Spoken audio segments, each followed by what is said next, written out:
lahir itu sebetulnya sex education itu harus sudah diberikan. Ada klien saya yang sampai saat ini dia itu seorang laki-laki yang sudah dewasa, bingung dengan identitas seksnya. Jadi kalau dulu banyak orang tua yang ngeri ya punya anak perempuan, sekarang banyak orang tua yang ngeri punya anak laki-laki, Bapak Ibu.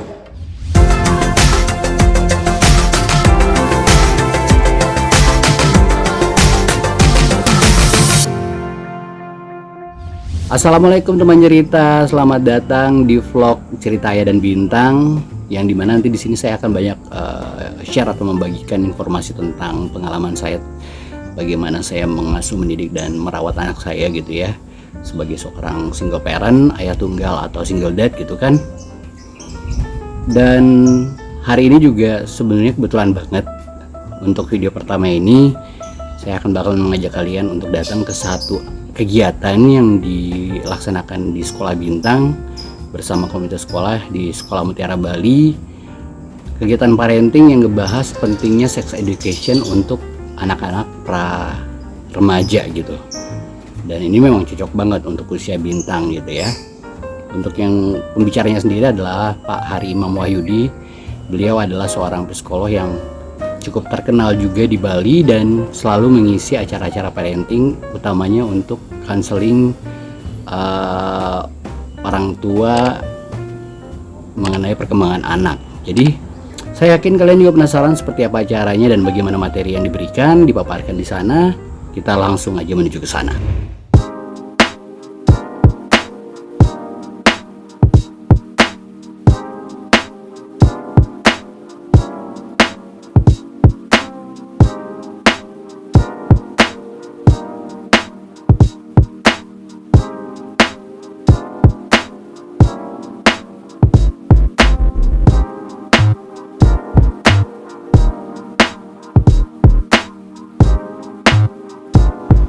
Alhamdulillah, segala puji bagi Allah, karena hanya beliaulah yang telah memberikan kita hidayah, kebaikan, kesehatan, sehingga kita bisa meluangkan waktu dalam keadaan sehat ke dalam majelis ilmu yang kita cintai ini, Mutiara Coffee.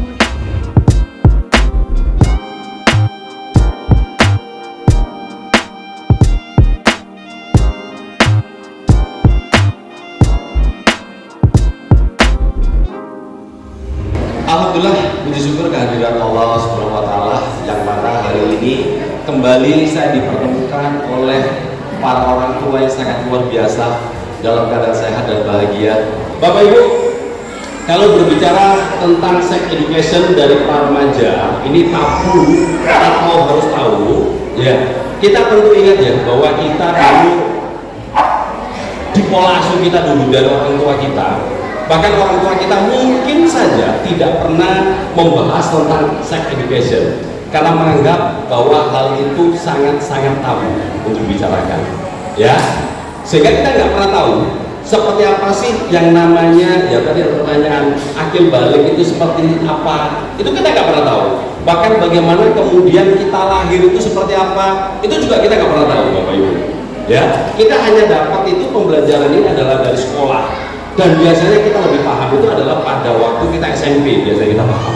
Nah, ternyata kebutuhan tentang sex education ini sebetulnya bukan hanya di pra remaja, Bapak Ibu, tapi dari usia awal, ya ketika anak itu bisa memahami, ketika anak itu lahir, itu sebetulnya sex education itu harus sudah diberikan, sebetulnya. Ya, tapi nggak apa-apa, kita akan membahas tentang pra remaja. Kalau saya membicarakan tentang pra remaja, membahas dengan pra remaja itu biasanya anak ini usia 9 sampai dengan 11 tahun, Bapak Ibu. Atau di psikologi istilahnya mereka itu masuk kategori usia anak-anak akhir.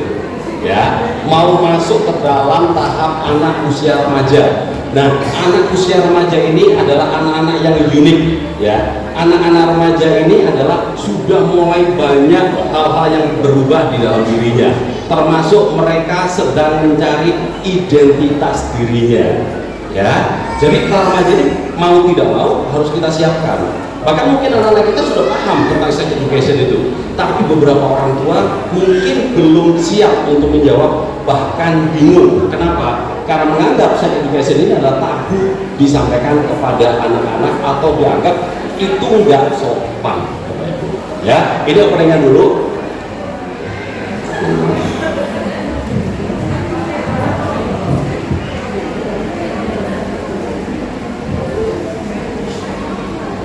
Bapak Ibu tadi sudah kenal sama saya ya. Saya lebih nyaman dipanggil Pak Hari, ya. Saya nyaman dipanggil Pak Hari. Saya psikolog klinis di sini. Oke. Ada cerita menarik ini, ya. Cerita menarik. Mungkin saja cerita ini juga hadir di tengah-tengah kita, ya. Kalau berbicara, mohon maaf, maksudnya orang tua itu akan menceritakan tentang jenis kelamin atau seks, ya. Karena bahasanya itu dianggap sangat tabu. Bagi seorang laki-laki, mohon maaf Bapak Ibu, ketika menyebut penis itu bagi anak-anaknya itu disebut adalah, mohon maaf ya, kadang-kadang burung. Ya, kadang-kadang ada yang menyebut adalah burung. Coba bayangkan saja bagaimana anak kita yang kemudian tidak paham dengan istilah tersebut. Nah, suatu hari bapak ibunya menceritakan, hati-hati burungmu, bersihkan burungmu, kalau pipis burungmu dibersihkan dan sebagainya. Nah, suatu saat anak kita sekolah dan kemudian pulang sekolah bersama teman-temannya. Di jalan ternyata banyak orang ribut. Ternyata ada namanya Pak Anto yang kemudian burungnya terbang. Ya, bisa dibayangkan anak kita, burungnya terbang. Burungnya terbang. Berarti kira-kira burung saya bisa terbang nggak?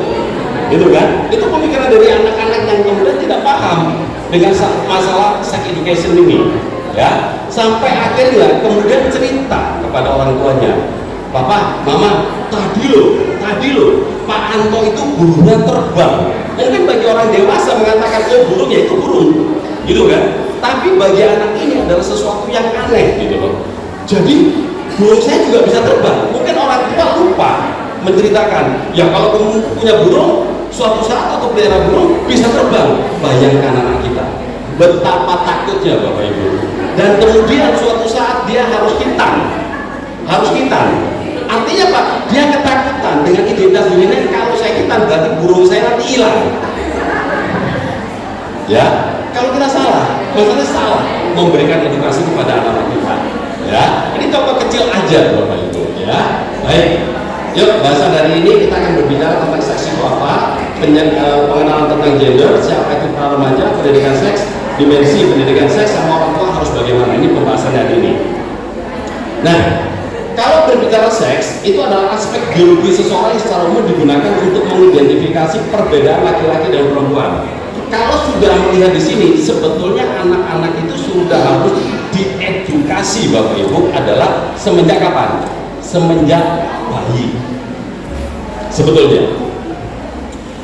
Kalau saya boleh cerita, Bapak Ibu, ada klien saya yang sampai saat ini, dia itu seorang laki-laki yang sudah dewasa, bingung dengan identitas seksnya, ya, sehingga dia memutuskan saat itu untuk menjadi gay, karena saya bingungnya identitas dirinya. Pertama, orang tua tidak mengajarkan tentang hal itu. Ya, termasuk bapak ibunya tidak mengajarkan tentang hal itu, sehingga dalam proses perjalanannya, mohon maaf ya bapak ibu, karena biasanya kalau di kampung ini cerita real, mereka kalau di kampung itu mandinya bareng-bareng ya bapak ibu ya, mandi bareng-bareng. Ketika mandi bareng-bareng ini para laki-laki ya, terus kemudian mereka telanjang. Nah, dia melihat sesuatu yang aneh karena mandinya bareng sama orang dewasa, aneh. Ya, ketika aneh, mandi sama orang dewasa, bentuknya kok berbeda dan sebagainya. Dia lihat kok bentuk saya kecil ya, alat kelamin saya, ini saya kok kecil ya. Nah, di situ disimpan terus Bapak Ibu, disimpan terus. Di mana anak ini pun juga banyak diperlakukan oleh orang tuanya, tidak selayaknya diperlakukan sebagai seorang anak laki-laki. Jangan terlalu disayang. Jadi ternyata pendidikan seks itu juga penting ya. Bagaimana anak-anak kita itu gendernya itu, kalau laki-laki ini bukan saya berbicara bahwa laki-laki nggak boleh masak, tidak. Tapi tugas-tugas dari seorang laki-laki itu harus dimunculkan, sehingga kemudian dia selalu teringat dengan kondisi ketika dia mandi, karena dia merasa ada kekurangan pada dirinya. Mohon maaf, alat penisnya itu Bapak Ibu ternyata kok selalu beda, selalu teringat, sehingga kemudian dia mengidentifikasikan dirinya adalah tertarik dengan laki-laki, bukan tertarik dengan perempuan. tertarik dengan laki-laki karena setelah melihat alat kelaminnya tersebut.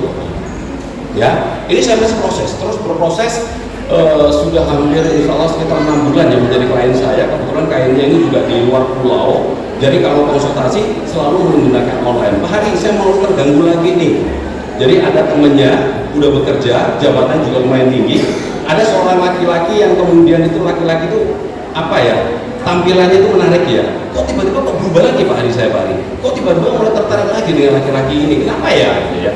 Nah, sedangkan saat ini dia sedang mengejar seorang perempuan, di mana yang dikejar perempuan ini tidak memberikan respon yang baik. Itu semakin menguatkan dirinya bahwa saya memang tidak tepat untuk seorang perempuan. Itu Bapak Ibu. Jadi ini bukan kelainan hormonal ya, tapi karena ada satu pola asuh yang muncul, termasuk adalah peran dari seorang ayah yang kurang muncul saat ini Bapak Ibu. Ya, ini diakui. Jadi ayah itu kalau pendiam dan dominan adalah ibu saya. Saya kalau misalnya berbicara pun pada ibu saya. Nah, pada akhirnya memang harus seorang laki-laki itu ya kumpul dengan laki-laki, gitu kan? Berbicara tentang laki-laki. Bayangkan saja kalau misalnya seorang ibu menjelaskan tentang akil balik kepada anak laki-lakinya. Pertanyaan saya, ibu-ibu pernah memahami yang namanya gejolak sebagai seorang remaja laki-laki seperti apa? Nggak pernah kan? Nggak paham. Yang paham siapa? Ayahnya. Kalau bagi seorang perempuan, ya memang harus menceritakan tentang kondisi perempuan ketika pra-remaja itu seperti apa, termasuk datang bulan dan sebagainya. Itu ibunya. Mimpi basah itu adalah bapaknya yang menjelaskan. Ya, jadi seksinya berkaitan dengan biologi. Biologi berarti termasuk alat kelaminnya, perbedaan tubuhnya itu seperti apa, penampilan ininya seperti apa. Ini harus dipahamkan. Perlu sekali pada waktu kecil, memang anak itu biasanya kan mandinya bareng sama ibu, anak laki-laki maupun anak perempuan kadang-kadang mandi bersama ibu ya.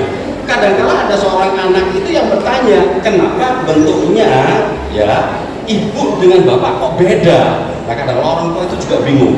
Ketika tidak memberikan penjelasan tentang biologinya ini Bapak Ibu, anak juga bingung. Kok bisa ya? Kok bisa ya? Ada apa? Kok bentukku? Bahkan kadang-kadang ada ketika anak laki-laki memang adalah cinta pertamanya pada ibunya. Ketika dia merasa ada perbedaan dengan ibunya, benci nggak dia dengan alat kelaminnya?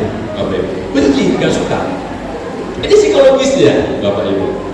Ya, anak perempuan sama ketika mandi dengan ayahnya ketika masih kecil, kok bentuknya beda ya? Kenapa ya? Secara biologi.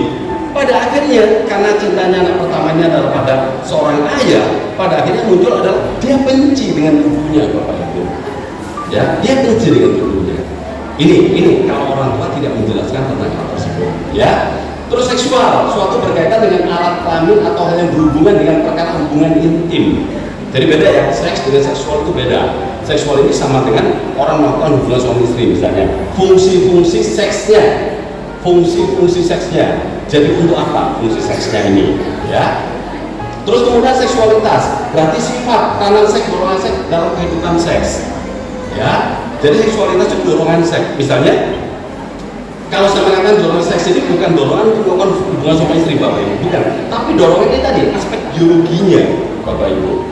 Jadi laki-laki itu misalnya mainnya apa? Sepak bola, mobil-mobilan, ya berlari, yang sifatnya itu adalah banyak tantangannya. Kalau perempuan biasanya di rumah memasak, mainnya boneka. Ini Bapak Ibu. Jadi harus pahamkan. Kalau misalnya ada anak laki-laki mau boneka, saya tanya dulu, bonekanya apa yang dibuat mainan? Kalau bonekanya itu berbentuk manusia, Bapak Ibu, itu nggak boleh. Ya, berbentuk manusia misalnya boneka, misalnya seperti bayi gitu ya, itu nggak boleh. Biasanya laki-laki kalau mainan boneka biasanya apa? Kalau masih kecil, berbentuk binatang biasanya, Bapak Ibu. Ya, atau bonekanya berbentuk mainan, tokoh biasanya, tokoh-tokoh favorit yang ditonton, Superman, Batman dan sebagainya.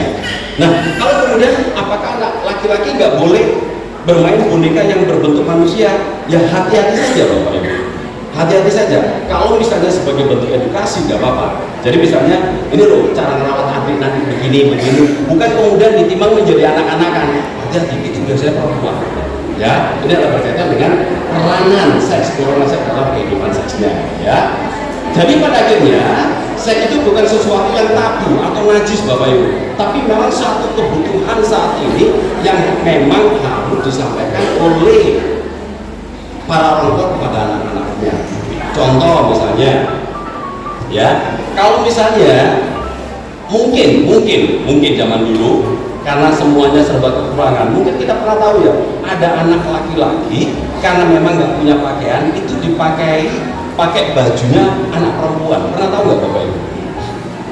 Zaman dulu itu begitu, karena nggak punya pakaian laki-laki yang ada pakaian perempuan, biasanya itu dipakein Bapak Ibu. Ini hati-hati, termasuk adalah anak perempuan kita, ya, anak perempuan kita. Kalau kemudian kita pakein baju yang lebih sering, misalnya pakai celana panjang, celana pendek, tolong juga hati-hati, karena itu masalah identitas Bapak Ibu. Itu masalah identitas itu. Identitas gender, karena secara umum kalau seorang perempuan itu pakai rok, laki-laki pakai celana seperti ini. Tapi ketika sudah besar itu berbeda lagi. Kenapa? Mereka sudah memahami fungsi gendernya, fungsi seksnya itu seperti apa. Itu berbeda lagi. Ya, mungkin Bapak Ibu pernah melihat juga sebagai banyak anak perempuan yang kemudian tomboy ya. Kenapa? Ya karena kebiasaan itu tadi. Jadi pakaian pun itu sangat berpengaruh kepada pendidikan seks itu sendiri, Bapak Ibu. Jadi tolong di sini hati-hati, ya. Baik, pengenalan gender tahap pertama ini akan mengembangkan kepercayaan tentang identitas gender, yaitu rasa laki-laki atau perempuan. Ini biasanya di usia-usia awal atau usia di golden age, Bapak Ibu. Contohnya apa? Misalnya, kalau kita puji anak kita, ganteng, cantik, ini salah satu bentuk yang namanya rasa, Bapak Ibu. Ya, ganteng berarti ganteng itu laki-laki, cantik itu adalah perempuan. Nah, kalau laki-laki seperti apa? Misalnya rambutnya pendek, ya, potongannya cepat dan sebagainya. Kalau perempuan rambutnya itu panjang, dirawat dan sebagainya. Tapi kadang-kadang ada orang tua nih, laki-laki seneng anaknya rambutnya panjang, kelihatan lucu walaupun laki-laki, Bapak Ibu. Itu pun juga tolong hati-hati, Bapak Ibu. Karena secara umum, ketika dia melihat secara umum nih, banyak laki-laki yang rambutnya pendek, kok rambutku panjang sama dengan perempuan. Nah, disitulah terjadi kebingungan identitas gendernya. Dikhawatirkan seperti itu, Bapak Ibu. Jadi sebaiknya ketika kita punya anak laki-laki, ya harus penampilannya harus laki-laki. Kalau perempuan, penampilan untuk semuanya juga harus perempuan. Ini di rasa awal loh, di rasa laki-laki ataupun perempuan. Tahap berikutnya, ya usia kurang lebih sekitar 6 sampai dengan 8 tahun, kehidupan gendernya, sifat-sifat laki-laki dan perempuan sudah mulai muncul, Bapak Ibu. Biasanya nih, anak di usia-usia ini kan kumpulannya itu masih campur ya, laki-laki dan perempuan. Mereka masih enjoy bermain bareng, bermain boneka dan sebagainya. Nah, ini sudah mulai ketika dari awal anak ini sudah dikatakan bahwa kamu laki-laki, bahwa perempuan, mereka akan bermain peran. Oh, maaf, mungkin Bapak Ibu pernah dulu ya yang namanya bermain kemantenan ya. Nah, siapa jadi bapaknya, siapa jadi ibunya. Ini sudah bermain, sudah mulai paham, Bapak Ibu. Tapi kemudian kamu jadi istrinya ya, misalnya laki-laki, ini jadi suaminya. Nah, ini ada apa? Sesuatu yang aneh nih. Anak ini menangkap atau menerjemahkan tentang identitas gendernya atau identitas daripada seksnya itu, Bapak Ibu. Jadi anak sudah mulai tahu ketika seorang laki-laki harus berpakaian laki-laki, perempuan berpakaian perempuan. Dan ketika ada seorang yang kemudian misalnya seorang laki-laki yang rambutnya panjang, biasanya sudah mulai diledek sama teman-temannya. Woi, kamu kayak perempuan, karena mereka sudah mulai paham. Woi, kamu mau perempuan rambutnya panjang, misalnya begitu. Atau kemudian ada seorang anak perempuan yang memakai celana pendek misalnya, itu biasa diledek sama teman-temannya. Kamu kayak laki-laki. Nah, ini kan bingung. Ketika orang diledek, aku laki-laki apa perempuan sih? Kira-kira malu nggak sih anak ini? Malu. Tentu malu. Ketika dia sudah malu, mulai terjadi kebingungan identitas gendernya itu tadi. Saya laki-laki atau perempuan. Banyak kasus, mohon maaf Bapak Ibu, kebetulan kalau di tempat praktik saya itu, kalau ada kasus-kasus tentang LGBT, itu selalu saya diberikan Pak Hari saja, ya. Ternyata LGBT itu mulai dari sini, mulai dari tahap-tahapan ini, Bapak Ibu, itu terjadi, ya, karena ada perlakuan tanda kutip pola asuh dari keluarga yang salah, Bapak Ibu, pola asuh yang keliru. yang mereka mungkin tidak mengajarkan tentang sex education itu sendiri, Bapak Ibu. Ya. Berikutnya tahap 3, ini tahap 3 ini adalah anak-anak pra remaja, Bapak Ibu. Jadi mereka sudah memperoleh ketetapan gender, ya, kepercayaan bahwa jenis kelamin seorang tentukan secara biologis, permanen dan tidak berubah-ubah. Artinya di situ dia sudah mulai memutuskan aku laki-laki, aku perempuan. Baik, kalau saya berbicara seperti ini, pada akhirnya status Bapak Ibu, status seks itu adalah sebuah pilihan. Kalau lihat dari sini Bapak Ibu, pilihan manusia. Nah itu kan bahaya. Ya, kenapa? Ada salah identitas ini tadi dari awal.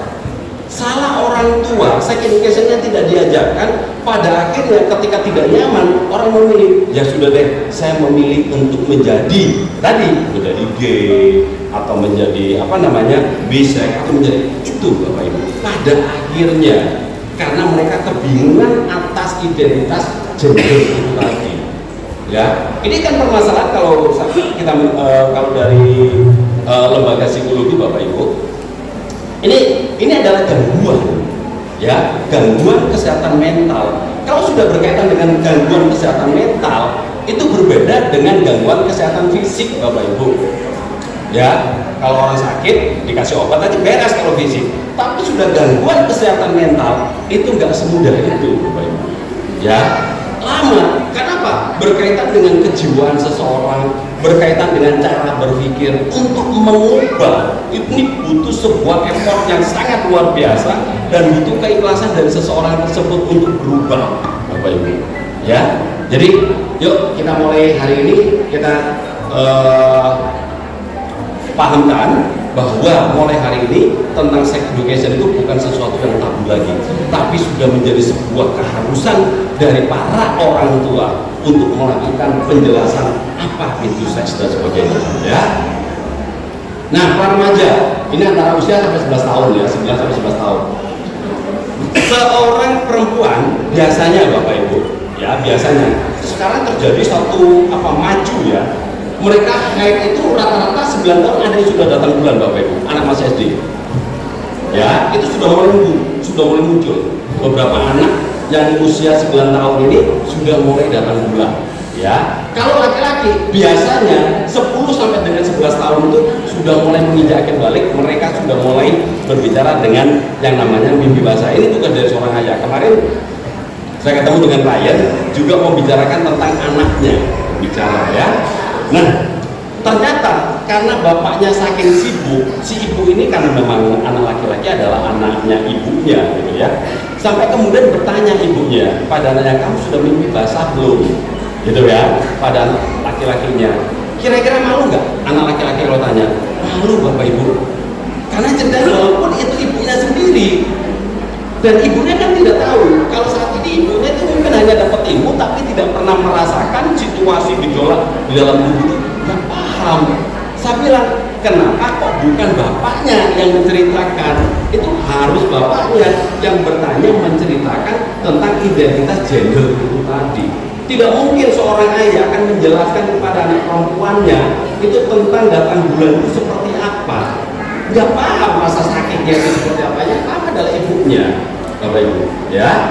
Terus pada tahap ini anak sudah mulai berani mengeksplor dirinya, ya seringkali. Nah ini mulai ketemu kelompok, ya bermain ke sana kemari.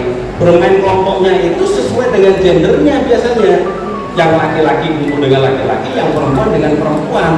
Kalau seorang laki-laki kumpul dengan perempuan misalnya, Bapak Ibu, itu biasanya juga diledek atau ditolak dari kelompok perempuan ini, atau dari kelompok laki-laki malah diledek, kamu kayak perempuan, kamu banci ya.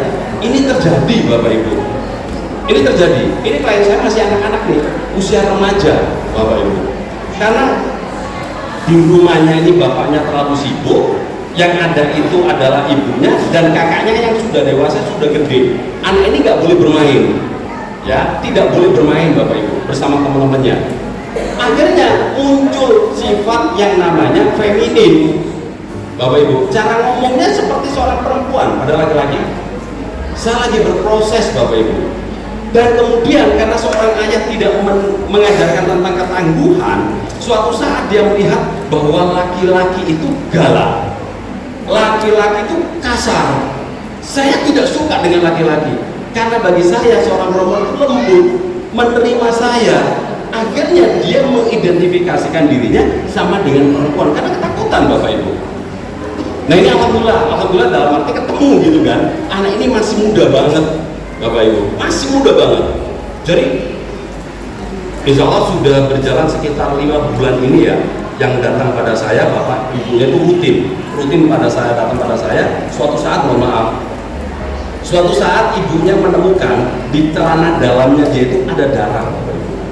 Ini seorang laki-laki, ada darahnya. Bapak ibunya panik. Ketika panik, terjadi kepanikan, anak ini nggak mau ngomong, nangis, hanya nangis saja. Bapaknya marah, dibawalah ke saya. Saya tanya, apa yang terjadi? Saya nggak tahu Om, apa yang terjadi dengan diri saya. Apakah ada terjadi yang namanya abusive secara seksual atau kenapa? Nggak ada. Terus kenapa kamu nangis? Saya didesak sama orang tua saya merasa bersalah tentang hal ini. Itu Bapak Ibu. Ya, jadi ketika anak ini mulai tumbuh, mulai percaya dengan rasa laki-lakinya, bapak ibunya masih khawatir dan sebagainya, sehingga terjadi benar-benar nanti semakin bingung, Bapak Ibu. Ya, alhamdulillah sekarang kemarin datangnya itu ada setiap minggu datang, saya minta 1 bulan ya mati anak ini seperti apa, harus mulai bergaul dengan laki-laki, mulai bergaul dengan kelompoknya. Jadi saya minta tolong harus bergaul dengan laki-laki. Ya, biarkan anak itu main layang-layang ataupun apa, jangan hanya boleh di rumah saja. Ya, oke. Mulai muncul pertemanan di lawan jenis, mulai muncul kepercayaan diri, tanggung jawab sebagai remaja. Kenapa? Ini pun juga Bapak Ibu wajib mengajarkan kepada Ananda perubahan-perubahan secara fisik atau biologi. Yang menjelaskan yang anak perempuan harus perempuan, ibunya, yang laki-laki harus bapaknya yang menjelaskan. Apa perubahan-perubahannya? Ya, itu dijelaskan. Termasuk adalah bagaimana cara membersihkan, Bapak Ibu. Harus pahami. Misalnya seorang perempuan, batasannya membersihkan itu seperti apa? Ya, itu dijelaskan. Laki-laki juga begitu, harus dijelaskan, Bapak Ibu. Yang menjelaskan kembali lagi masing-masing orang tua. Yang perempuan, laki-laki. Begitu ya. Terus kemudian krisis kepercayaan diri, tadi saya sampaikan krisis kepercayaan diri ketika orang tua tidak hadir sesuai dengan peran jenisnya itu tadi, anak itu bingung karena lagi krisis gitu loh. Aku laki-laki apa perempuan sih? Aku laki-laki, itu terus bertanya dalam dirinya. Apalagi ketika orang tuanya memperlakukan dia seperti anak perempuan. Misalnya di rumah nggak boleh main, cuci piring, ngepel, apa yang pekerjaan nyapu, pekerjaan perempuan lah katakanlah. Sedangkan dia melihat temannya kok bermain. Sedangkan teman yang lain perempuan itu kalau misalnya sore hari itu membersihkan rumah, itu bisa menjadi sebuah kebimbangan identitas gendernya loh Bapak Ibu. Bisa jadi, karena bisa jadi mengatakan, oh berarti aku perempuan ya. Gitu. Ya, ini karena secara tahap cara berpikirnya pun juga masih belum sempurna Bapak Ibu. Ya. Pada masa ini perubahan fisik akhir pubertas juga mulai nampak, khususnya bagi anak perempuan. Penting loh bagi orang tua menjelaskan. Ya. Jadi lihat nanti, oh anakku sudah mulai tumbuh. Biasanya apa? Dari dada, pinggul itu sudah mulai kelihatan. Yang secara nyata bisa kita lihat. Kalau laki-laki apa Bapak Ibu yang bisa dilihat? Kumis mulai tumbuh, suaranya sudah mulai berubah. Oh gede ya suaranya. Berarti anak kita sudah mulai masuk prapubertas Bapak Ibu.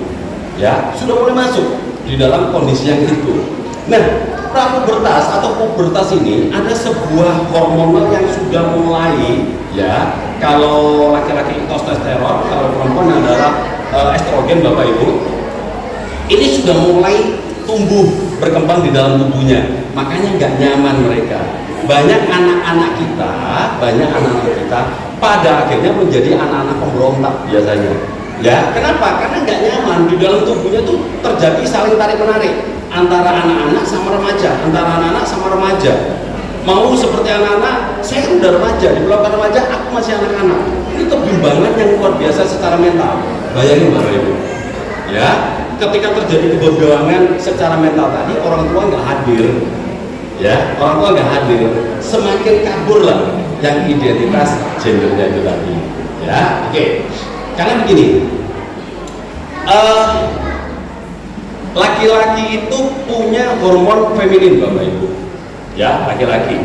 di samping maskulinitasnya. Perempuan sama, di samping feminin, maskulinnya juga muncul. Ada Bapak Ibu. Tinggal kemudian bagaimana lingkungan membentuk ini yang akan memperbesar hormon itu tadi. Ya, memperbesar hormon. Misalnya seorang anak laki-laki diperlakukan terus sebagai seorang perempuan, maka hormon feminin yang akan bekerja dominan pada dirinya. Kalau perempuan juga begitu. Kalau anak ini diperlakukan sebagai seorang laki-laki, maka hormon maskulinnya yang akan muncul, Bapak Ibu. Itu yang menyebabkan seseorang bukan pikirannya saja, tapi perasaan tadi ya, tapi perasaannya itu yang kemudian mengidentifikasikan dia dengan perasaan hormonnya itu tadi yang berkembang, ya. Oke, pada kehidupan sosial remaja, perkembangan hormon produksi mempunyai pengaruh dan dalam minat remaja terhadap lawan jenis. Ya, mulailah anak-anak ini mulai menyukai lawan jenisnya, ya. Dan orang tua mulai banyak wanti-wanti, pesannya sudah mulai banyak. Kamu gak boleh pacaran, kamu gak boleh gini, kamu gak boleh gini, Bapak Ibu. Ya, justru Bapak Ibu mulai harus bertanya, ada nggak temenmu yang laki-laki nih? Ada nggak temenmu yang cantik? Menurut kamu cantik itu seperti apa? Kenapa kamu lihat dia kok cantik misalnya?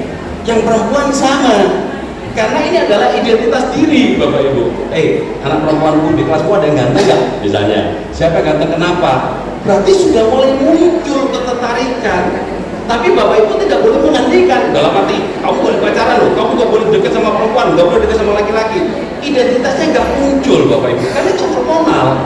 Ya, cuma kita hanya pesankan, bukan nggak boleh pacaran. Ya nggak apa-apa, namanya orang juga seneng. Sampaikan juga, saya dulu juga demikian, tapi bukan pacaran, tapi berteman saja. Karena itu hormon, Bapak Ibu. Jadi hormon itu kalau dihentikan, dipaksa, itu terjadi gejolak di dalam tubuhnya.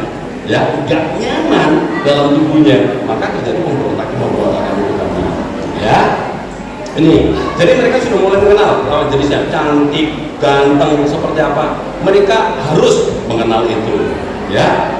Kematangan organ reproduksi tersebut mendorong individu melakukan hubungan sosial baik dengan sesama jenis atau dengan lawan jenis. Ya tadi mulai berkelompok mereka, karena organ reproduksinya ini nggak bisa ditahan, Bapak Ibu. Tiba-tiba terjadi yang namanya, mohon maaf ya, zaman-zaman sekarang, Bapak Ibu bisa ngecek ya di WhatsApp anak kita, misalnya ya ngomong secara intensif ya kepada lawan jenisnya, gak usah dimarahin Bapak Ibu, ya hanya kita ajak kemudian diskusi.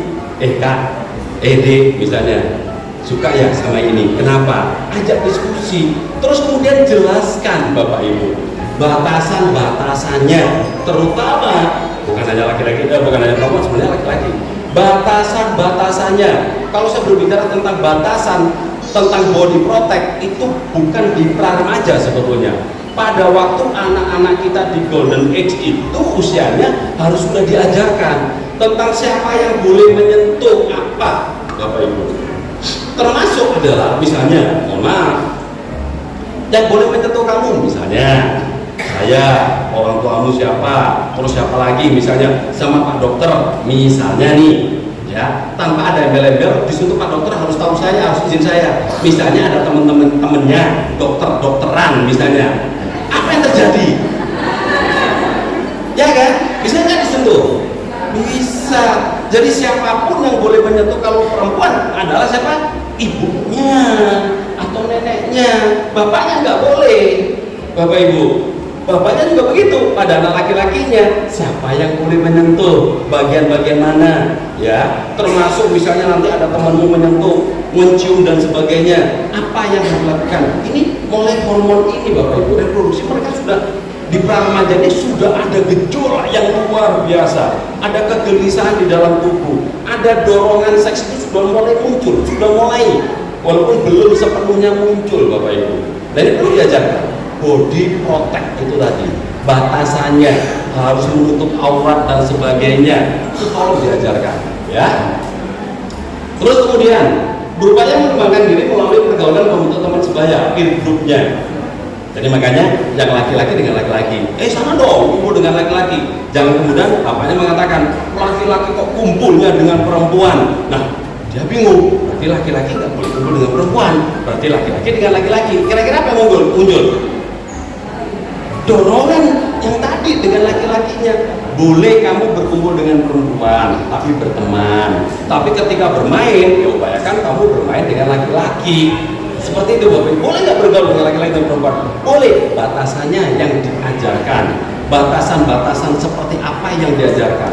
Kan mereka harus mengenal peran jenisnya itu tadi. Ya, tapi biasanya kalau misalnya perempuan sudah punya kelompok sendiri, geng sendiri ya, perempuan dengan perempuan, laki-laki dengan laki-laki. Tapi bukan berarti mereka tidak boleh bergaul. Mereka boleh bergaul. Pergaulan bebas yang tidak terkendali secara normatif dan etika moral antar remaja berbeda jenis akan berakibat hubungan seks di luar nikah. Kalau salah, Bapak Ibu. Ya, mohon maaf, kemarin saya praktek nemu klien Bapak Ibu, seorang gadis, bukan gadis, anak remaja perempuan, ya, sudah melakukan hubungan seksual dengan 2 orang laki-laki Bapak Ibu. Masih SMP Bapak Ibu. Ya, SMP kelas 3. Ya, dan itu dilakukan dengan cara kemudian dia minggat dari rumahnya, terus dia sembunyi di salah satu selama beberapa hari. Ini sekarang jadi ini apa namanya, urusan adat ya, jadi urusan adat dan polisi. Karena kalau Bali apa namanya, letah ya, ya tempatnya itu Bapak Ibu. Karena sudah menyiarkan banyak orang, perempuan ini hilang dari rumah, dicari di kampung di mana laki-laki itu, ternyata laki-laki ini apa namanya, melakukan itu, menyembunyikan perempuan itu di rumah ibunya, di rumah bajang ibunya, sehingga warga di situ kan nggak terima, sehingga kalau tidak melakukan satu upacara dan sebagainya, ini urusannya polisi Bapak Ibu. Jadi selama 3 hari saya tanya, kamu melakukan hubungan itu? Iya Bapak Ibu. Nah ini, kenapa? Ternyata ada ancaman. Tolong juga anak-anak perempuan juga tolong diajari tentang hal ini. Termasuk adalah menggunakan media sosial Bapak Ibu. Penting. Nah saya tanya, asalnya bagaimana dengan yang pertama? Ternyata bapaknya juga menunjukkan pada saya, ini Pak, chattingnya. Jadi ada chatting, laki-laki ini sudah SMA, dia minta perempuan ini, anak perempuan ini foto bugil untuk dikirimkan. Masa foto setengah enggak mau, ya udah deh setengah aja. Terus ada ancaman, kalau tidak mau saya putus kamu. Nah, kebetulan anak ini bermasalah di keluarganya, ya. Kehadiran ayah juga kurang, merasa ditolak, merasa gak nyaman, sehingga dia membutuhkan orang lain yang memberikan kenyamanan, yaitu pacarnya itu tadi. Karena takut dengan ancaman diputusin, kalau diputusin berarti aku sama siapa? Orang tua aku menolak. Akhirnya dia menyerahkan Bapak Ibu kegadisannya kepada laki-laki pertama itu. Jadi kami tanya, putusnya kemarin 5 kali ya mereka melakukan ya. Jadi yang pertama itu dengan pacar pertama 2 kali melakukan hubungan suami istri, yang dengan pacar kedua udah 3 kali Bapak Ibu. SMP seorang gadis itu. Nah ini lagi pemulihan secara mental saya ya kepada seorang perempuan, termasuk adalah klien saya ini, termasuk adalah orang tuanya. Karena orang tuanya lalai Bapak Ibu, orang tuanya lalai. Karena bapaknya pada waktu itu, anak ini umur 2 tahun, ceritanya umur 2 tahun, ibunya kabur pulang ke Sumatera, orang Bali nih ya, pulang ke Sumatera, ditinggal aja anaknya. Bapaknya bingung merawat anak perempuannya ini, akhirnya dititipkan sama tantenya. Ya, ketika dititipkan sama tantenya, nah tantenya juga tidak memahami tentang hal ini. Jadi anak ini sudah tertolak sebetulnya, ya, sudah merasa ditolak oleh keluarganya. Akhirnya ya tadi, pendidikannya pun secara seksual pun juga tidak paham orang tuanya. Anak ini sedang juga galau, kondisinya sangat luar biasa, terjadi kebingungan. Pada akhirnya mencari kenyamanan di luar rumahnya, Bapak Ibu. Jadi rupanya pendidikan seks ini bukan hanya itu yang kita jelaskan, termasuk adalah kita sebagai orang tua. Kita sudah memprotek, kita sudah menjelaskan. Tapi kehadiran orang tua kalau tidak hadir secara sepenuhnya, anak bingung.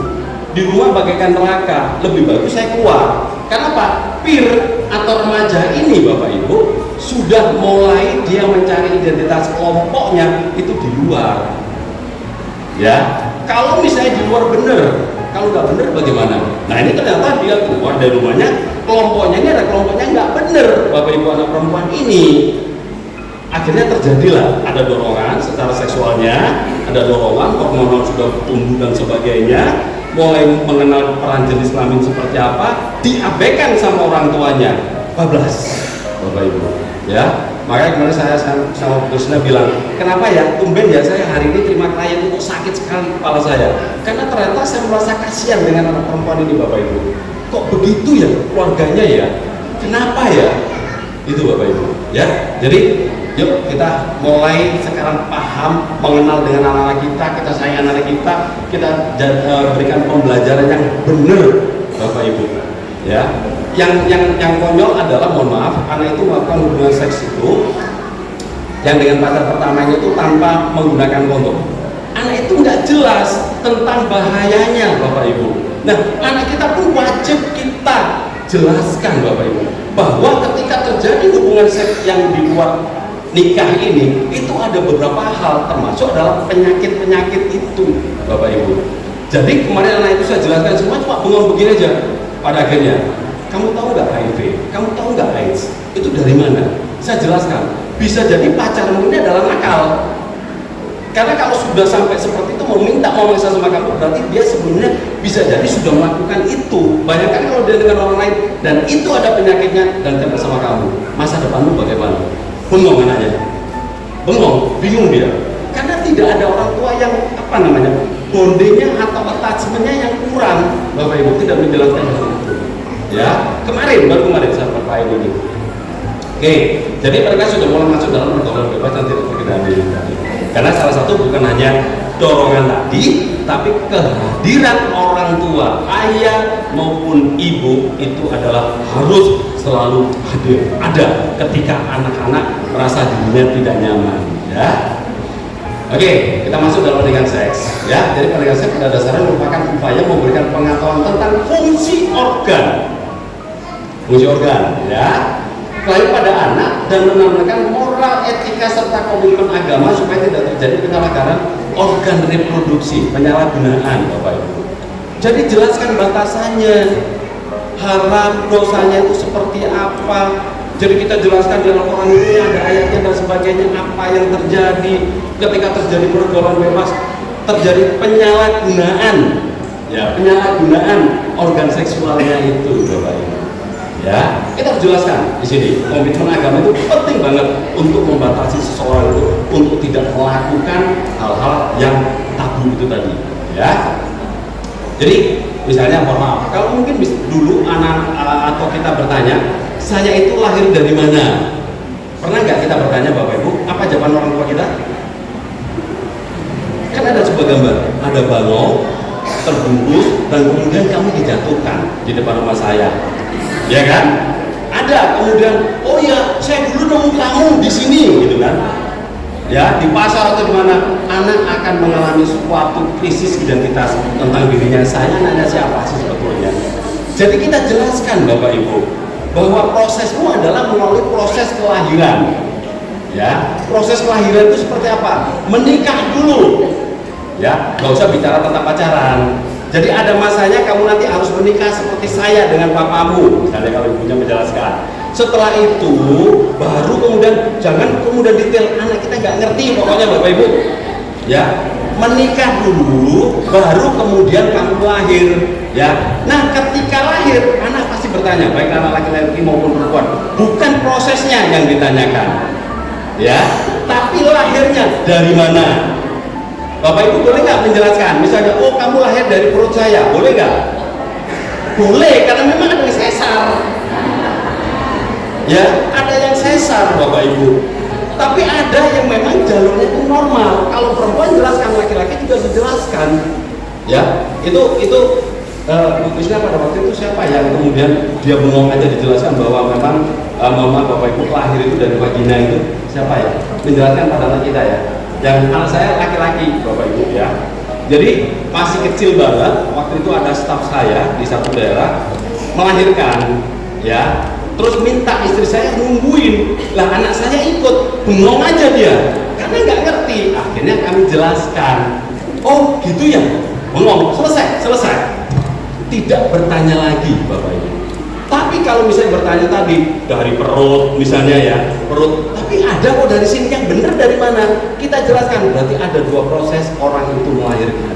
Dari mana? Pertama di bedah, kedua dari jalan normal, yang keluar melalui vagina. Ini jelaskan. Termasuk istilah Bapak Ibu.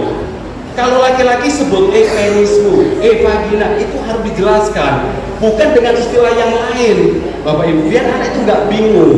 Jadi ini bukan tabu, tapi sampaikan, menjelaskan atau menyebut itu tidak boleh sembarangan. Kenapa tidak boleh sembarangan? Nyebut aja nggak boleh, apalagi menampakkan. Betul loh Bapak Ibu. Ya, ini akhirnya anak kita biar mampu memprotek dirinya dengan baik. Ya, pendidikan saya merupakan tanggung jawab orang tua. Tadi saya jelaskan. Ya, bukan gurunya punya tanggung jawab, tapi orang tua yang punya tanggung jawab. Kenapa? Anak biasanya terbuka dengan itu. Ya. Mengenai masa perkembangan remaja sangat penting, tadi sudah saya jelaskan. Jadi ingat 9 sampai 11 tahun itu adalah pra remaja. Setelah itu mereka sudah remaja. Bapak Ibu kalau sudah remaja, saya katakan mohon maaf, memang tidak ada kata terlambat, tapi dia sudah berkembang Bapak Ibu. Dan kadang-kadang menjadi gak peduli. Sebelum itu seharusnya memang mumpung pra remaja di usia anak kita mulai harus dijelaskan tentang hal itu, sehingga dia berperan nanti secara jenis kelaminnya itu seperti apa. Ya. Baik, nah apa yang terjadi? Berarti orang tua harus menyikapi perubahan zaman informasi ini dengan menempatkan diri sebagai sahabat yang baik. Sepakat ya Bapak Ibu ya? Jadi sahabat, ketika sahabat itu jadi jangan dianggap sebagai anak kita lagi. Jadi ngobrolnya yang enak gitu ya. Jangan, kalau sahabat itu apa? Bagaimana secara komunikasinya? Terbuka ya. Tapi kalau menjadikan anak itu apa?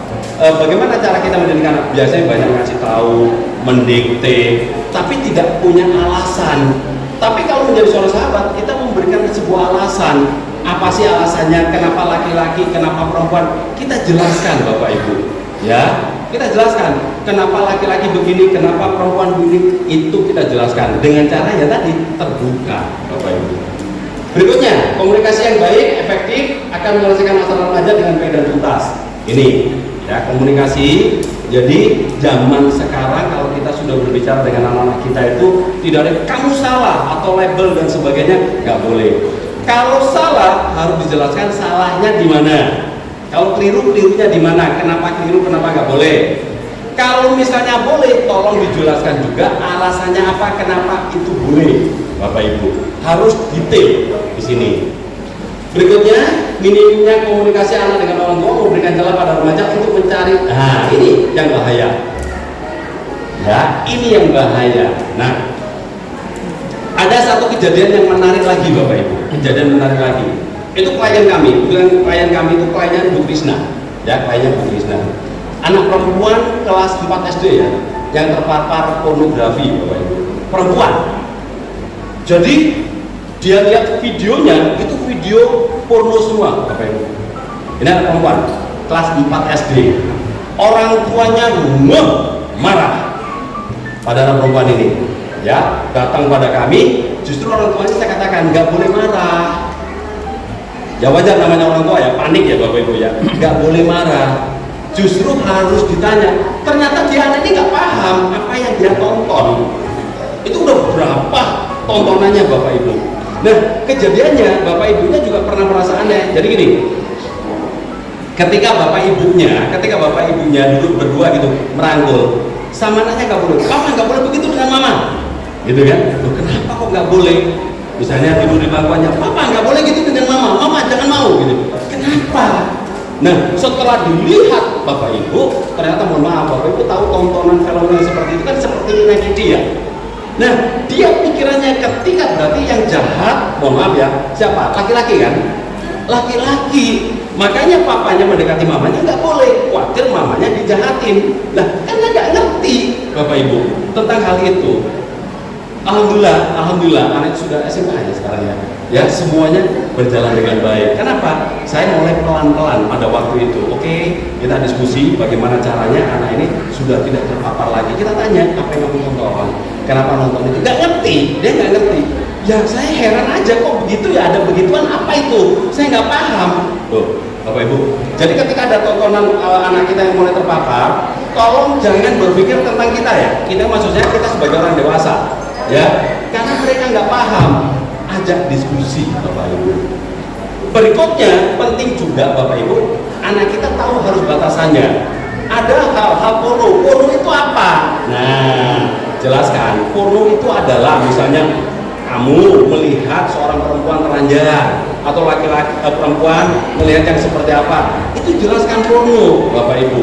Laki-laki dan perempuan itu adalah porno Bapak Ibu, itu harus dijelaskan Bapak Ibu, ya, sehingga anak kita akan paham. Ketika ada tontonan seperti itu pasti akan di-swipe, lewatin seperti itu Bapak Ibu. Ini ya, jadi itu salah satu pendidikan seks itu seperti itu. Bukan kita marah, ya, kita tanya perasaanmu bagaimana ketika melihat tontonan itu, apa yang muncul dalam pikiranmu, itu kita tanyakan. Karena apa yang dipikirkan sama mereka berbeda dengan kita Bapak Ibu, ya. Oke, terus kebebasan dunia maya remaja yang bebasnya keluar masuk dalam situs-situs yang seharusnya bukan konsumsi remaja. Ini salah satunya. Remaja mulai penasaran. Bapak Ibu, mungkin anak-anak kita tidak, tapi temennya, ya, mungkin temennya yang nonton karena di luar kontrol daripada orang tuanya, dikirimlah linknya, ya, dikirimlah linknya. Penasaran, dibuka Bapak Ibu. Apa ini? Klien saya yang laki-laki tadi Bapak Ibu, itu adalah tontonannya, mohon maaf, apa namanya, yang kartun, pernah kartun apa namanya itu ya, kartun Jepang ada ya, anime. Tontonannya Bapak Ibu, anime itu anime yang porno. Ternyata yang tonton adalah gay Bapak Ibu, gay. Dan dia karena sudah remaja, Bapak Ibunya nggak paham, dia kumpul dengan peernya tadi, dengan teman-temannya sejawat tadi, seusia tadi, mulai ada kok linknya, dikasihlah anak ini link. Semakin menguat persepsinya dia tentang gay itu tadi Bapak Ibu. Nah, anak kita mungkin enggak, tapi temennya. Nah, kita jelaskan, ya, kalau menerima yang modelnya begini-begini, kita juga ngecek dan sebagainya, penting Bapak Ibu.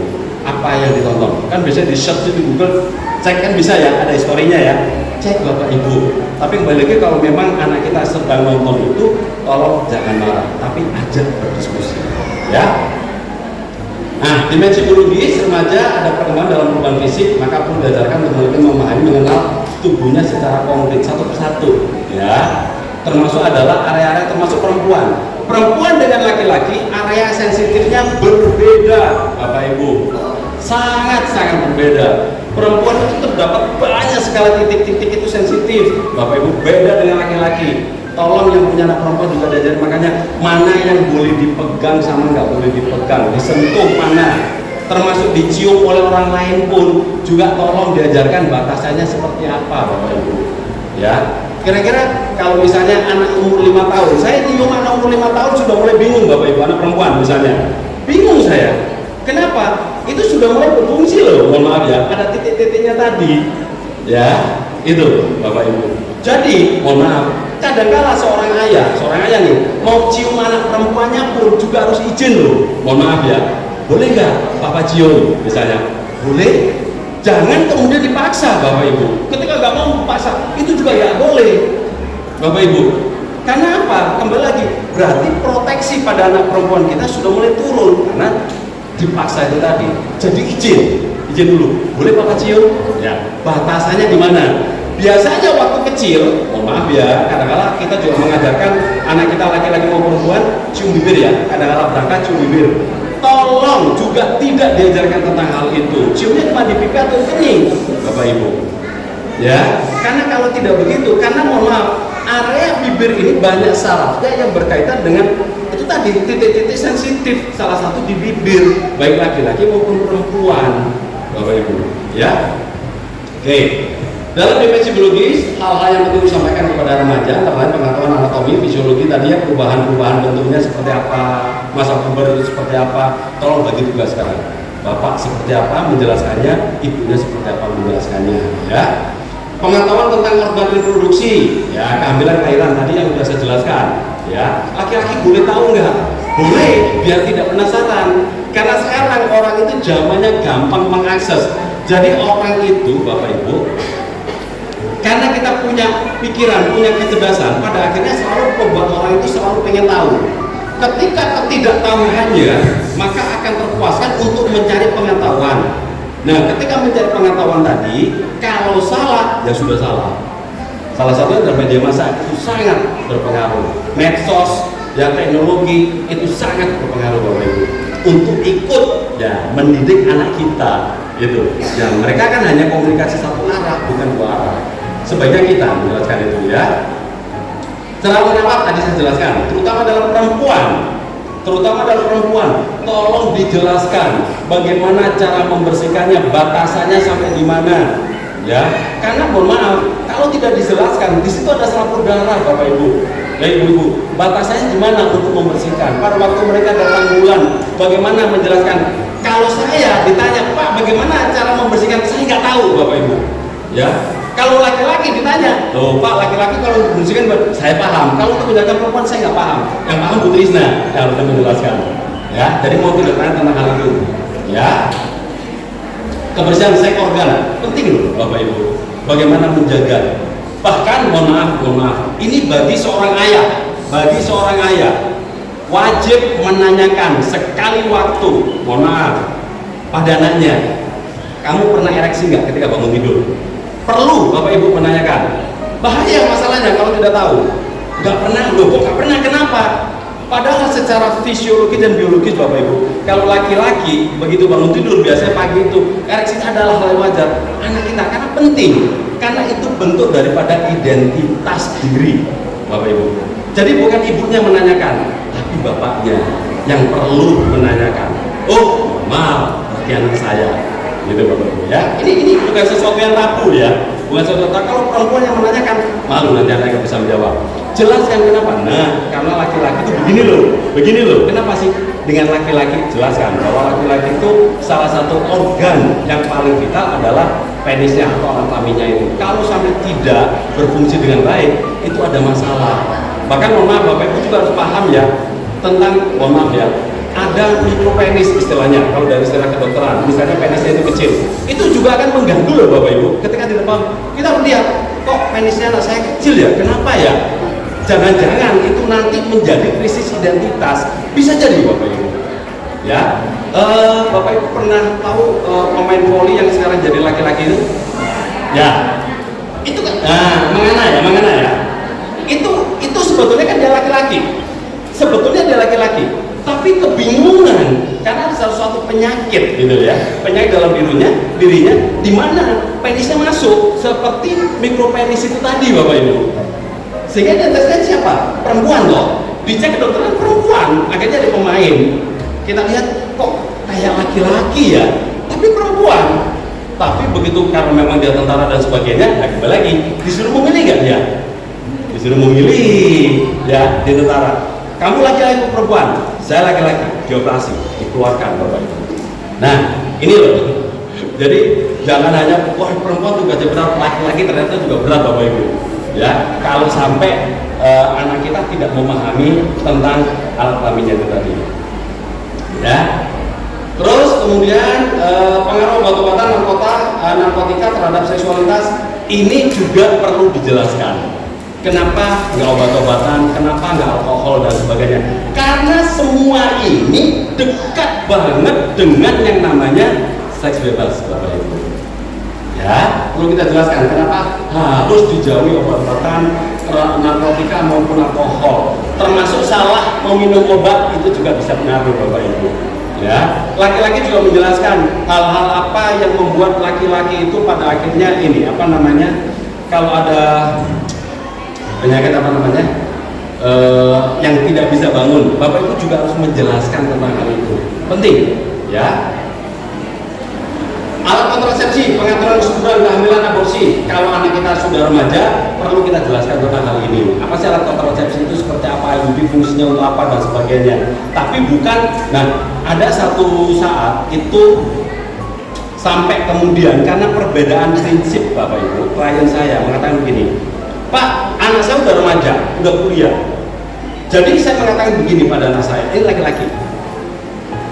Boleh nggak mengatakan begini, kalau kamu mau berhubungan seks pada pacarmu, tolong kamu pakai kondom. Ya, itu salah Bapak Ibu. Saya mengatakan, saya nggak setuju. Loh, kenapa nggak setuju, Bu? Itu kan biar aman. Bukan itu masalahnya. ini bisa menjadi orang yang tidak bertanggung jawab terhadap perilakunya.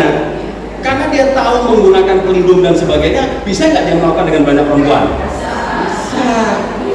Itu yang saya sampaikan, itu masalahnya. Jadi sebaiknya katakan, kamu tidak boleh melakukan hubungan seks itu dengan pacarmu sampai kamu dan Pak lingkungan, loh menyalahkan lagi lingkungan gitu. Saya tanya, oke deh, gini aja Bu, mohon maaf, kalau Ibu mau mengizinkan monggo silakan.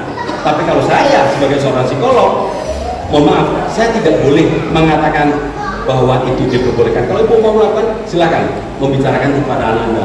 Kenapa? Perbedaan prinsip itu tadi, Bapak Ibu.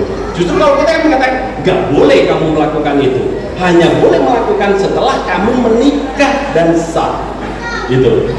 Ya, kalau fungsi-fungsinya kan ada ini. Kenapa sih kok perlu tes tahu? Kamu tahu kondom nggak? Misalnya nanti di anak remaja nggak tahu. Biar anak kita nggak bingung, kita jelaskan ini ada alat. Siapa tahu suatu saat kamu dijebak sama temanmu misalnya, justru pakai ini, kamu udah tahu itu nggak boleh. Karena ujung-ujungnya pemakai alat kontrasepsi tadi adalah untuk melakukan hubungan seksual, Bapak Ibu. Tapi pengetahuan tentang alat kontrasepsi perlu diberikan, jadi Bapak Ibu. Biar kita tahu, oh saya nggak boleh kan belum nikah ini, nggak boleh memakai itu, ya. Oke. Masalah fisiologi yang timbul akibat seks bebas apa? Fisiologi ya, penyakit salah satunya Bapak Ibu, ya, penyakit. Sampaikan HIV itu apa? Ada yang namanya penyakit apa namanya?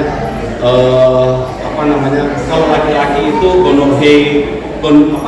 raja singa bahasanya. Terus ada kemudian sifilis dan sebagainya. Tolong itu dijelaskan Bapak Ibu. Ya, terutama ayahnya nih pada laki-lakinya. Perempuan apakah nggak boleh? Boleh menjelaskan. Karena hal itu ditularkan oleh siapa? Laki-laki. Bapak Ibu, ini loh kalau seks bebas itu begini. Ada sesuatu hal yang tidak bertanggung jawab. Kalau kamu hamil di luar nikah, norma agama itu seperti apa? Norma masyarakat itu seperti apa? Jadi kita jelaskan. Termasuk adalah masalah harga di dalam dirinya. Ini yang perlu dijelaskan. Karena kamu sebagai seorang perempuan, itu Bapak Ibu. Ya. Dimensi psikologisnya, pada masa remaja sedang mencari jati diri yang sesungguhnya, menekankan bahwa perilaku seksual genital, berjalan kelamin ini ya, hanyalah sebagai salah satu aspek saja dari banyak cara mengungkapkan seksualitas. Dalam dimensi psikologi sampaikan, seksualitas berkaitan dengan identitas, ya, identitas dan peran jenis sebetulnya ke sana. Kalau laki-laki seperti apa, perempuan seperti apa tadi, perasaan terhadap seksualitas dan bagaimana menjalankan fungsinya sebagai makhluk sosial. Jadi makhluk sosial seperti apa? Menikah, iya itu nanti. Tapi pada perannya, kalau di dalam dunia sosial itu laki-laki tugasnya ngapain, perempuan itu ngapain. Misalnya begitu Bapak Ibu, ya, dunia sosial. Laki-laki itu menjalankan hobinya seperti apa, perempuan seperti apa. Tapi nanti ada pertanyaan, laki-laki harus bermain bola, misalnya pada ibu punya. Tapi ada juga yang pemain bola perempuan, harus bisa menjawab. Tapi jelaskan, itu hanya hobi. Tapi kebanyakan laki-laki bermain bola, tidak semua perempuan. Ya. Oke. Masalah menjalankan fungsinya dengan faktor-faktor penyebab timbulnya seks di luar nikah. Nah ini Bapak Ibu, ini juga perlu ditekankan. Kenapa kok sampai terjadi hamil di luar nikah? Seks di luar nikah, salah satu pergaulan tadi yang salah. Ya, atau penggunaan obat-obatan, atau jangan-jangan mohon maaf kita sendiri ya yang menyebabkan anak-anak kita sampai melakukan ini. Masalah psikologis yang ditimbulkan oleh seks di luar nikah apa? Misalnya ada penolakan. Ini nanti remaja ya, remaja bisa dijelaskan, bukan perannya dulu, nanti pada remaja dijelaskan. Jadi ada kondisi-kondisi penolakan anaknya itu. Kalau zaman sekarang kan lebih banyak ini Bapak Ibu, lagi dikampanyekan tentang stunting ya. Nah, stunting itu bukan hanya kayak tapi kekurangan gizi, mereka tidak paham merawat anak itu seperti apa. Nah, ini bisa menyebabkan kualitas daripada anak yang dilahirkan itu tidak baik. Di luar memang qadarullah Bapak Ibu, ya di luar itu. Tapi banyak kejadian yang memang seks di luar nikah anak-anak remaja tadi secara kualitas anak itu juga kadang-kala banyak yang tidak bagus karena ketidaksiapan mental, ya. Oke, dimensi sosial ada dorongan alamiah dari diri remaja dari ketergantungan menuju mandiri. Ya, awal dari anak-anak tadi yang selalu bapak ibu, sekarang mulai teman saya mulai mengusahakan mencari cara bagaimana termasuk mandiri dalam mencari informasi, ya. Dalam usaha menuju kemandirian tersebut, dalam remaja tidak dibekali nilai etika dalam pergaulannya, akan melakukan hal yang disebut kenakalan remaja. Ini saya nggak usah bahas deh, Bapak Ibu pasti paham ya. Kemandirian bukan berarti bebas, karena seringkali kebebasan yang remaja pikirkan bebas melakukan perbuatan di luar nilai agama. Jadi bebas itu seperti apa?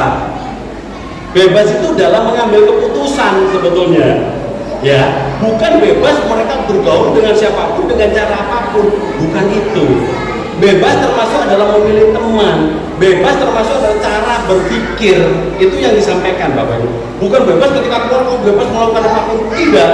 Kebebasan yang bertanggung jawab, itu yang diajarkan, ya. Baik remaja laki-laki maupun perempuan, ya.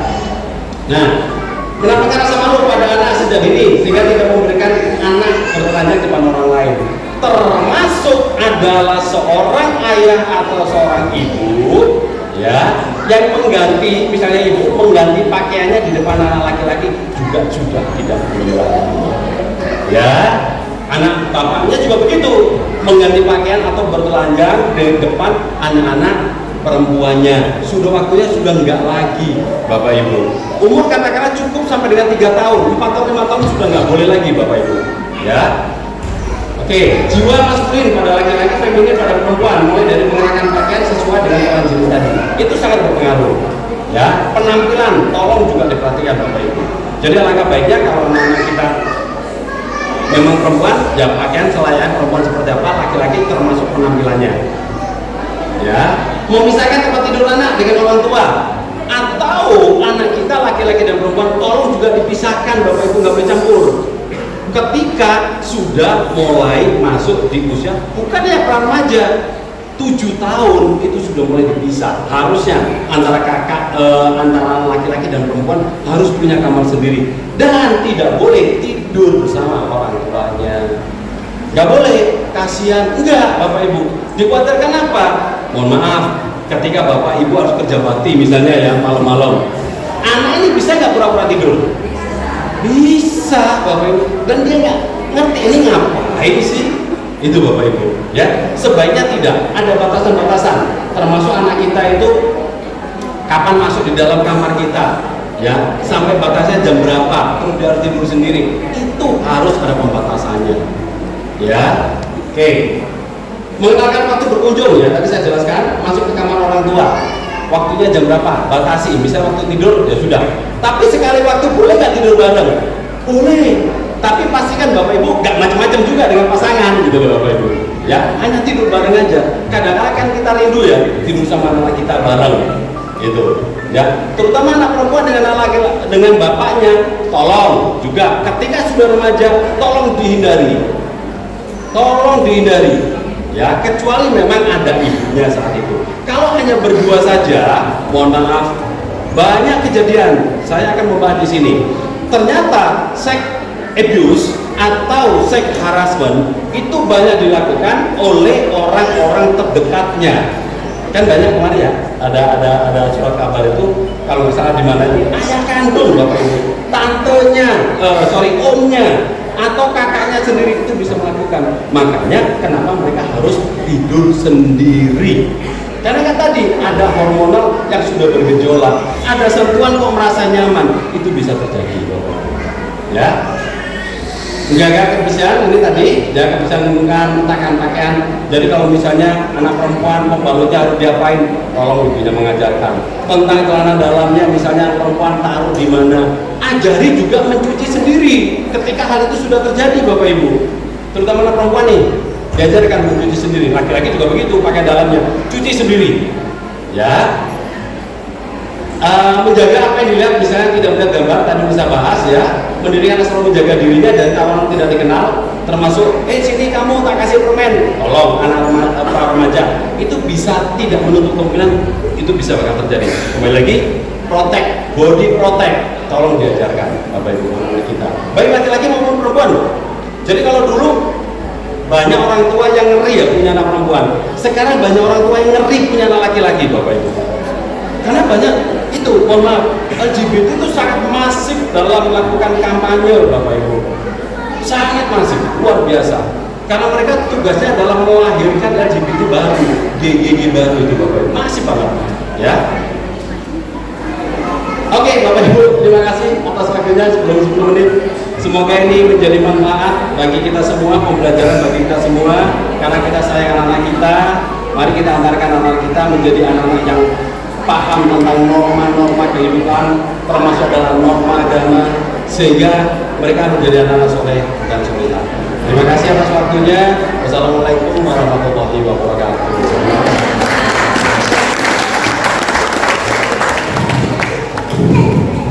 Itu tadi teman cerita untuk kegiatan parenting yang dilaksanakan Sekolah Bintang yang diisi oleh Pak Hari juga yang menjadi pembicara, dan materinya alhamdulillah banyak, sangat-sangat bermanfaat buat kita, dan semoga video ini juga bisa menjadi referensi buat teman-teman juga, bisa bermanfaat juga, utamanya untuk para orang tua ya, dalam memberikan pendidikan seks atau sex education untuk anak-anak di usia dini, utamanya di usia pra-remaja.